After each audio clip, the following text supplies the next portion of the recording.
प्रायोजक हैं cancer healer centre, a new beginning. Rajasthan में लगातार ऐसे मामले सामने आ रहे हैं जिसमें कम उम्र की नाबालिग बच्चियों को इंस्टाग्राम, फेसबुक पर दोस्ती के बाद ब्लैकमेल, शारीरिक शोषण का शिकार बनाया जा रहा है। जयपुर पुलिस ने पहली बार मेडिकल जांच के दौरान रेप ट्रॉमा सिंड्रोम सामने आने के बाद एक ऐसे आरोपी को गिरफ्तार किया जो 7 साल की एक नाबालिग बच्ची के साथ दरिंदगी करता रहा। इस आरोपी ने न सिर्फ 12 साल की बच्ची के साथ दरिंदगी की, बल्कि जानवरों जैसा व्यवहार करते हुए उसकी छाती पर ब्लेड से आई लव यू लिख दिया। पीड़िता इन सबसे इस तरह ट्रॉमा में आई कि उसे 10 डॉक्टर्स को दिखाया गया और अब तक उसकी मानसिक स्थिति असंतुलित है। इस ट्रॉमा की वजह से पीड़िता ढंग से खड़ी भी नहीं हो पा रही। डीसीपी अमित कुमार ने बताया कि इस जांच का उद्देश्य यही था कि इस रिपोर्ट के आधार पर पुलिस आरोपी को कड़ी से कड़ी सजा दिला सके, जिससे पीड़िता को न्याय मिल पाए। ये उन पीड़िताओं की आप बीती है जो उन्होंने सहन की। किसी ने सालों तक सहन किया तो किसी ने हिम्मत करके घर पर बताया। इस तरह की घटनाओं से ज्यादातर आरोपियों को सजा तो हो जाती है, लेकिन दुष्कर्म, शारीरिक शोषण का दर्द पीड़िताओं के जहन में सालों तक रहता है और उन्हें जिंदगी भर का दर्द देता है। मेडिकल साइंस में इसे पोस्ट ट्रॉमेटिक स्ट्रेस डिसऑर्डर या फिर रेप ट्रॉमा सिंड्रोम भी कहा जाता है। राजस्थान की वरिष्ठ मनोचिकित्सक डॉक्टर अनीता गौतम का कहना है कि इस तरह के मामले पिछले कुछ समय से बढ़ रहे हैं। इस तरह की पीड़ित बच्ची, युवती या फिर महिलाओं के परिजन डॉक्टर्स के पास अलग अलग तरह की परेशानी लेकर जाते हैं, जिसमें पीड़ित को फ्लैशबैक मेमोरीज के साथ बॉडी शिवरिंग, घबराहट, बेचैनी, शादी के बाद भी ट्रस्ट इश्यूज जैसी परेशानी सामने आती है।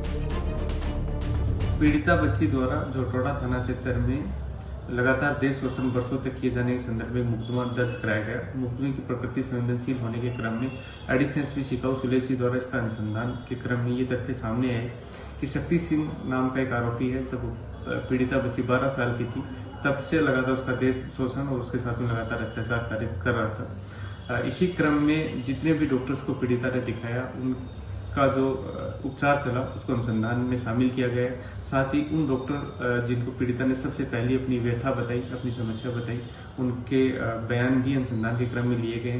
पीड़िता के चूंकि इस अत्याचार के क्रम में जो मानसिक स्थिति है उसके लिए post rape trauma syndrome medical board से कराया गया है, उसको अनुसंधान में शामिल किया गया है। संवेदनशील पहलू पर पुलिस ने गंभीरता से अनुसंधान करते हुए शक्ति सिंह को गिरफ्तार किया है और 2 दिन की पुलिस रिमांड पर ली है। आरटीएस मनोवैज्ञानिक और शारीरिक संकेतों और पीड़िता के सामान्य व्यवहार में आए असामान्य परिवर्तन को दिखाता है, जो रेप के तुरंत बाद अधिकांश पीड़िताओं को होता है।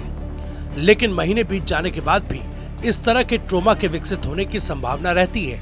रेप ट्रॉमा सिंड्रोम के दौरान रेप पीड़िता में देखे जाने वाले लक्षण मुख्यतः निरंतर तनाव, बार बार मूड स्विंग होना, असहाय महसूस करना, डर पैदा हो जाना, डिप्रेशन में चले जाना, गुस्सा होना, सोने में बाधा उत्पन्न होना, खाने में असहाय महसूस होना, उल्टी, जी घबराना, अपने परिवारजनों, दोस्त इत्यादि से बातचीत नहीं करने का एहसास होना, किसी भी चीज पर ध्यान लगाए रखने में बाधा उत्पन्न होना, बार बार इस घटना को लेकर रात्रि में बुरे सपने आना, इस तरह के मुख्य लक्षण होते हैं। ये टेस्ट मेडिकल बोर्ड जिसमें मनोवैज्ञानिकों की टीम के द्वारा किया जाता है। इस टेस्ट में रेप पीड़िता से सामान्य व्यवहार या मानसिक संतुलन का विश्लेषण होता है। सामान्यतः रूल फॉर पॉक्सो के तहत रेप ट्रॉमा सिंड्रोम का परीक्षण करवाया जाता है, जिसमें कोई रेप पीड़िता में अगर गहरा शारीरिक और मानसिक आघात लगा है और इस स्तर का है